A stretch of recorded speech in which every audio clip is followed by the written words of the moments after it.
বড়ুর মোয়া কেমন লাগে, খেতে কেমন লাগে, মানে খারাপ না ভালো?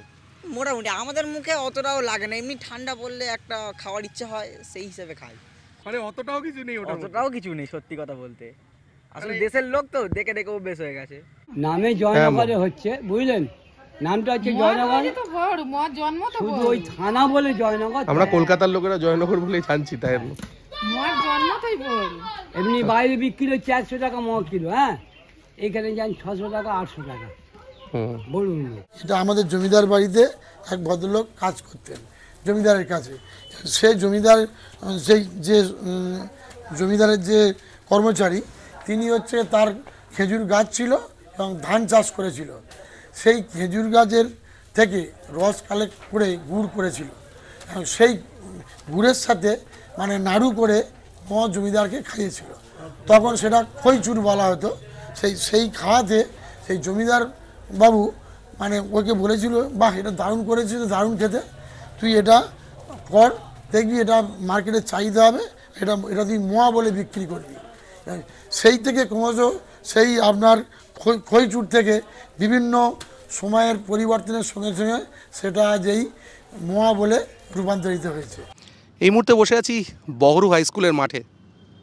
এই বহরু হাই স্কুলেই ডক্টর নীলরতন সরকার, হেমন্ত মুখার্জি, কবি শক্তি চট্টোপাধ্যায় সবাই একটা সময় পড়াশোনা করতেন। ঐতিহাসিক বহরু হাই স্কুল 100 বছরের পুরনো একটা স্কুল।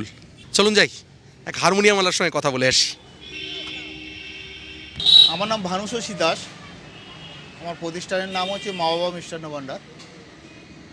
আমাদের এই বিজনেসটা আমাদের 3 পুরুষের মেন ব্যবসা। এরপরে আমার হারমোনিয়ামের বিজনেস। হারমোনিয়াম বানাও? হারমোনিয়াম বানানো, রিপেয়ার করা, সবই একাই। ওটাই আসল ব্যবসা? হ্যাঁ, ওটা সারা বছরের ব্যবসা। হ্যাঁ, এই পিছনে আছে আমার এই হারমোনিয়াম। আরও বাড়িতে একদম মানে এইখানে মিষ্টির জন্য সব বাড়িতেই টাল করা। যে আগে যে মোয়াটা হতো, তার আগে যে গুড়টাও পাওয়া যেত, যে খইটা পাওয়া যেত, সেই খইটাও এখনও নেই। আর গুড়টাও সেই গুড় এখন ঠিকভাবে বলবো যে নেই, আবার আছে। এই কারণে বলছি নেই আবার আছে, যে গুড়টা যেটা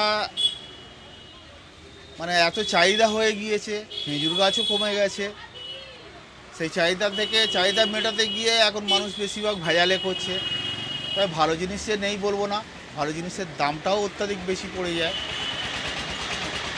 আর আগে যে খইটা পাওয়া যেত, যেটা যে খইয়ের যে সেন্টটা, কনকচুর ধানের খই, যেটা এখন সে মাটির এতেতে সারেতে বলি আর কিসে জানি না, আমার ঠিক আমার ওটা জানা নেই। সেই সেন্টটা বা সেই খইয়ের ফুডটা আর কি যেটাকে বলে, গ্রোথটা সেটা আর নেই।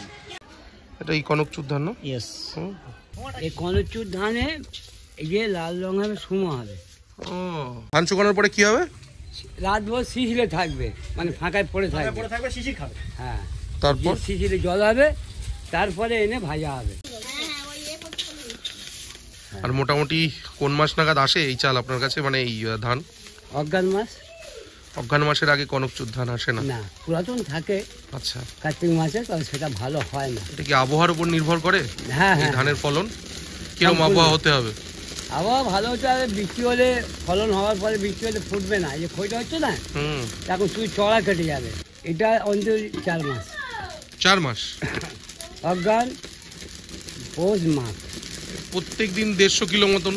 হ্যাঁ, 150 কিলো মতন তৈরি হয় রোজ? আমাদের পালি হিসেবে। আচ্ছা, আমাদের পালি হিসেবে। কতক্ষণ টাইম লাগে এরকম 3 বস্তা করতে? এই 4 ঘন্টা করে একটা বস্তা। 4 ঘন্টা? হ্যাঁ। আর এই যে অঞ্চলে পাড়ায় সবাই দেখছে এটাই করছে এখানে, এটা মোটামুটি কত বছর হলো করছে এই জায়গাটায়? আমাদের বাবা করতো 50 বছর হয়ে গেছে। বাবা মরে যাওয়ার পরে আমি করছি। আবার কিছু মেশিনের খই আছে, হ্যাঁ, সেইগুলো নিয়ে এখন ওই 2 নম্বরই কারবার হচ্ছে। বড় দোকানদাররা মেশিনে খই নিয়ে কাজ করছে। 2 নম্বরই কেন? তাতে কি হচ্ছেটা কি? এ তো দাম বেশি। ও, হাতে ভাজা খই দাম বেশি। আচ্ছা, কেমন দাম হয়? এটা এখন 1100 টাকা বস্তা। আর মেশিন 1000 টাকা, 100 টাকা কম বেশি। আগে হাতে হতো, আগে সমস্ত হাতে হতো। এখন মেশিন উঠে গিয়ে খরচা কম। হাতে ভাজলে 600 টাকা খরচা, মেশিনে 200 টাকা। তোমরাও কি মেশিন করার কথা ভাবছো ভবিষ্যতে? না না না না। সরু গলিগুলো দিয়ে ফাইনালি মুড়ির মিলটা খুঁজে পেয়েছি। মেন রোড থেকে অনেক ভেতরে, এখানে মেশিনে খইও তৈরি হয়, তার জন্যই মেনলি আসা। বালি মেশিনে দেয়াই আছে। ও সেই বালি কালো হয়ে গেছে পুরো? হ্যাঁ, কালো হয়ে যাবে। বালিটা পড়ছে ওখান থেকে, ওখানে নেট লাগানো আছে, নেট থেকে নিচে চলে যাচ্ছে বালিটা আবার ওদিকে চলে যাচ্ছে, ওর ধানের সঙ্গে আসে। ঠান্ডা হচ্ছে এর গায়ে একটা আঁশ মতো থাকে। এরা গায়ে কি হয়? এর গায়ে একটা এই আঁশ মতো থাকে, দেখেছেন? এই আঁশটা ওই ঝাঁটা দিয়ে পরিষ্কার করছে। মোটামুটি ধরুন 8 ঘন্টায় আপনার 50 বস্তা। এবং সেটা কি শুধু ওই মোয়ার খই তৈরি হয় না অন্য খই হয়? হ্যাঁ, অন্য নরমাল খাওয়ার খই? পুজোর খই হয়। সেটা কোন চালের হয়? সেটা মরিচ চাল। মেশিনে করার জন্য কি কোয়ালিটি কিছু খারাপ হয়? না, হাতে করা যারা তারা বলে না, কোনো খারাপ না। তবে এটা মেশিনের কেন, হাতে ভাজলেও আপনার বাসি হলে সেন্টটা পাওয়া যায়। সেই যে ছোটোবেলায় যে সেই যা মোয়ার যা স্বাদ বা গন্ধ, সেটা কিন্তু আমরা নিজে কারিগর হয়েও বলছি এখন সেই জিনিসটা হওয়া যায় না, যার জন্য ওই খোয়া দিতে হচ্ছে, কাজু দিতে হচ্ছে, কিশমিশ দিতে হচ্ছে। কিলো 300 টাকা কিলো, মানে এটা হাফ কিলো আছে, 10 পিসে হাফ কিলো, এর 150 টাকা করে কাজু আর কিশমিশ আর হ্যাঁ, খোয়া দেওয়া রয়েছে। মার্কেটের যা চাহিদা, মার্কেটের চাহিদা, এটা না দিলে আমার মানুষ পছন্দ করছে না। ও যে এই খোয়াটা দিলে যে এটা তাড়াতাড়ি নষ্ট হয়ে যায় সেটাও কিন্তু মানুষ বোঝে না। ঘিয়ের একটা ব্যাপার আছে, ঘিটা আছে অনেকে করছে, গাওয়া ঘি করছে বা বিভিন্ন রকম যে ঘি পাওয়া যায় ওই ঘি দিয়ে করছে। শ্রীঘি বলে যেটা আছে, শ্রীঘিটা ওটা কি ঘি জানি না, মোষের কি গরুর আমি ঠিক বলতে পারবো না, বলছি না আর কি। মানে ওই ঘিটা দিলে কি ওর সেন্টটা অনেকক্ষণ স্টে করে, ওটা একটা আলাদা গন্ধ আসে না। কিন্তু গাওয়া ঘিটা দিলে তার একটা আলাদা গন্ধ এসে যায়, 2 দিন পরে ওর সঙ্গে গুড়ের সঙ্গে মিশে একটা আলাদা গন্ধ এসে যায়। সোজা কথা গাওয়া ঘি এখন দেওয়া যাচ্ছে না। না, দুদিন ধরে শুনে এসেছি বহরুতে ভালো মোয়া পাওয়া যায়, এবারে শ্যামসুন্দর মিষ্টান্ন ভাণ্ডারের মোয়া এর আগে আমি বিনা পানিতেও খেয়েছি, তার থেকে এটা আরও বেটার লাগলো। তো ওভারঅল ভালো এক্সপিরিয়েন্স। আমার নাম বাবলু ঘোষ, জয়নগর থানার বড় বাজারে আমাদের দোকান। আমাদের দোকানের নাম শ্যামসুন্দর মিষ্টান্ন ভাণ্ডার। এই দোকান প্রতিষ্ঠা করেছিলেন বাবা, 1978 সালে আমাদের দোকান তৈরি। সেই থেকে সুনামের সহিত আমরা আমাদের নিজস্ব পদ্ধতিতে আমরা আমাদের এই ব্যবসা চালিয়ে আসছি। মূলত আমাদের সারা বছর মিষ্টির দোকান হিসেবে পরিচিত, আর মোয়ার সময় মোয়াটা আমরা ভালোভাবে করি। আমার দাদা নিজে হাতে মোয়া বাঁধে, আমার দাদার নাম রঞ্জিত কুমার ঘোষ। সবসময় আমার একটা কুতকুতে মনোভাব থাকতো এই মোয়াটা কী করে ভালো করা যায়, এই জন্য আমি সবসময় সেরা গুড়, সেরা খই এইসব দিয়ে আমি নিজে পাক করতাম এবং আমি প্রত্যেকের ভালো মোয়া দিয়ে আমি তাদের ফিডব্যাক নিতাম যে এটা কেমন হয়েছে। তারপর সেটা আমি দেখলাম যে আরও কীভাবে উন্নত করা যায়, তখন ময় ক্ষীর দেওয়াটা আমি চালু করি আর কি। ক্ষীর দিয়ে চালু করি আমি 45 বছর আগে, তখন ওই ক্ষীর দিয়ে মদ তৈরি করতে আরও দেখি না ভালো সুনাম পাচ্ছি, সব কিছু করছি। তার কাজু, কিশমিশ, পেস্তা এগুলো আমি শুরু করি। তখন এখানে অঞ্চলে কেউ এসে দিত না, এখন সবাই দিচ্ছে, কিন্তু আমি প্রথম শুরু করি। সেই শুরু করাতে সেই মদটা প্রথম জিআই যায় আমার মদটা, সেই মদটা আমি করে দিয়েছিলাম। যে মদটাতে জিআই পেয়েছে সেটা আমার ময়ে প্রথম। এখানে যে মোয়ার একটা অ্যাসোসিয়েশন আছে, আপনারা তো অবশ্যই যুক্ত তাতে। সেক্রেটারি। এবারে আমরা যেভাবে মদটা করি, মানে বাছাই করা কনকযুগ ধানের খই, খাঁটি নরেন গুড় এবং যে মদ তৈরিতে যে ক্ষীর দেওয়া হয় সেটা আমরা মার্কেট থেকে নিই না। মার্কেট থেকে নিলে সেটাতে ভেজাল থাকতে পারে, অসুবিধে হতে পারে, সেই জন্য আমরা সেসবের ধার দিয়ে আমরা যাই না। আমরা দুধ নিয়ে আমাদের দোকানে মেশিনের সাহায্যে ক্ষীর মেরে আমরা সেই ক্ষীর দিয়ে মোয়া তৈরি করি। আমাদের ক্ষীর একটু এই ক্ষীর বিক্রিও করেন আপনারা? না, বিক্রি নাকি শুধু আপনাদের এই কাজের জন্য। এবারে কোনো আমার পরিচিত লোক আছে, বললো আমার একটু 100। তাহলে কি বোঝা গেল? কেউ গরুর দুধের ক্ষীর ইউজ করে, গরুর দুধের খোয়া ক্ষীর ইউজ করে, কেউ মোষের দুধের খোয়া ক্ষীর ইউজ করে। মিষ্টি একদম কম, মিষ্টি নেই প্রায়, এটা মিষ্টি একদম মিষ্টি নেই। এই যে মটা দেখছেন, এটা আমাদের জ্যাম্বো মা বলা হয়। এগুলো কোনো অনুষ্ঠানে বা বিয়ের যে আমাদের বিবাহ বা ফুলুচার যে তত্ত্ব যায়, সেই তত্ত্বের মধ্যে এই মোয়া আইটেম থাকে। সেইটাতে আমরা এরকম বড় মোয়া দিলাম, পাশে পেস্তা, এটা তো হ্যাঁ পেস্তা, এরকমভাবে সাজিয়ে আমরা ডালা বিভিন্ন ধরনের ডালা আছে, তার উপর সাজিয়ে এটা আমরা মানে একটা উপহার সামগ্রী যেরকম হয় সেরকম করি। এই লালচে কালারটা কি গুড়ের জন্য এসছে? হ্যাঁ হ্যাঁ হ্যাঁ, নাকি অন্ধকার বলে লাল লাল লাল? লাল লাল গুড় গুড়। আপনাদের যেটা নিজের তৈরি করা গুড়। হ্যাঁ হ্যাঁ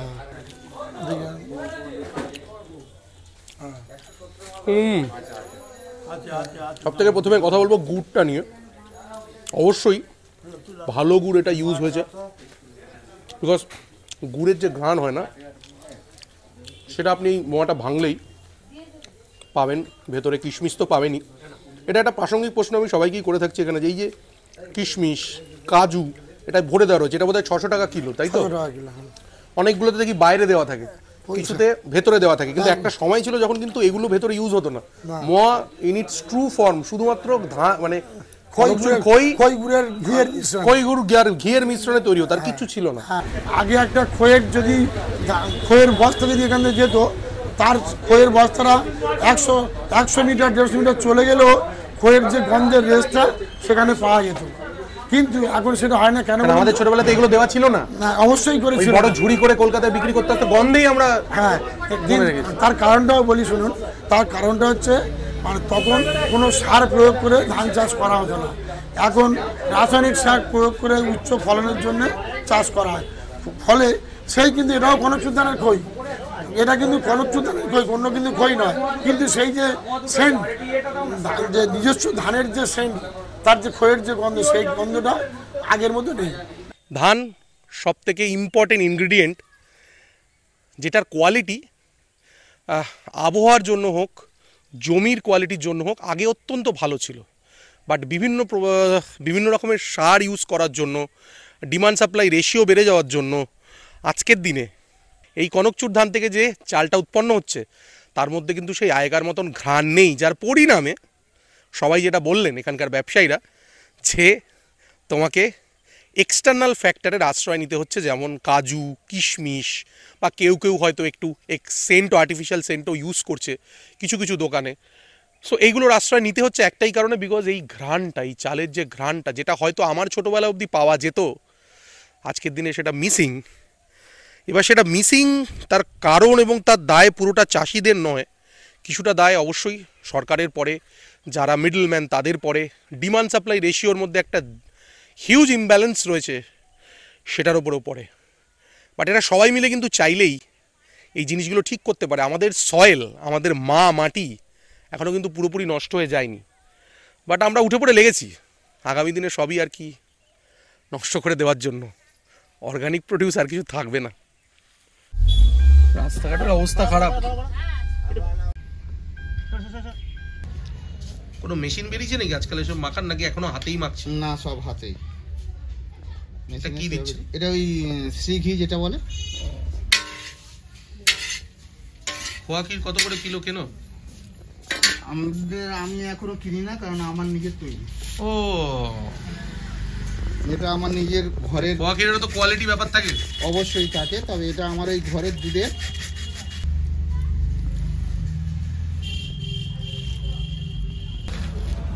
চাপা দেওয়া থাকে। তাছাড়া এখন ওই সব করছে, ওই মুরগি করছে, ওই নিয়ে চেপে চেপে দিয়ে দিচ্ছে। এত সত্যি কথা বললে মুশকিল তো। এটা কত টাকা কিলো এটা বানাচ্ছিলেন? এটা ওই 400 টাকা কিলো। মানে বেস্ট আপনার কাছে যে গুড়টা আছে সেটা দিয়ে তৈরি এটা? একদম। ওকে। এটার উপরে এখন পড়বে কি কি? ওই কিশমিশ পড়ে, কাজু পড়ে, এটা সাজানো আর কি, গার্নিশিং এর জন্য যা যা দরকার। কেউ চেরি দিচ্ছে, চেরি ফল, লাল যে আপনার ব্যক্তিগতভাবে কি মনে হয় এই যে চেরি দেওয়া, বা ইভেন এই যে জিনিসগুলো আপনিও দিচ্ছেন, এইগুলো কি মানে এটার মানে অরিজিনালিটি মেনটেন করছে? অরিজিনালিটি আমি যেটা করেছি এটা অরিজিনালি। না, এগুলো ছাড়াই তো এককালে জয়নগরের মোয়া বিখ্যাত ছিল, এই যে ওপরে যা যা গার্নিশ করার জন্য দেওয়া হচ্ছে, এগুলো ছিলই তো সত্যি, তখন স্বাদও ভালো ছিল। এখন এই অ্যাডিশনাল জিনিসগুলো দিতে হচ্ছে। কাজুটা দাও তো। মানে রূঢ় বাস্তব, একেবারে।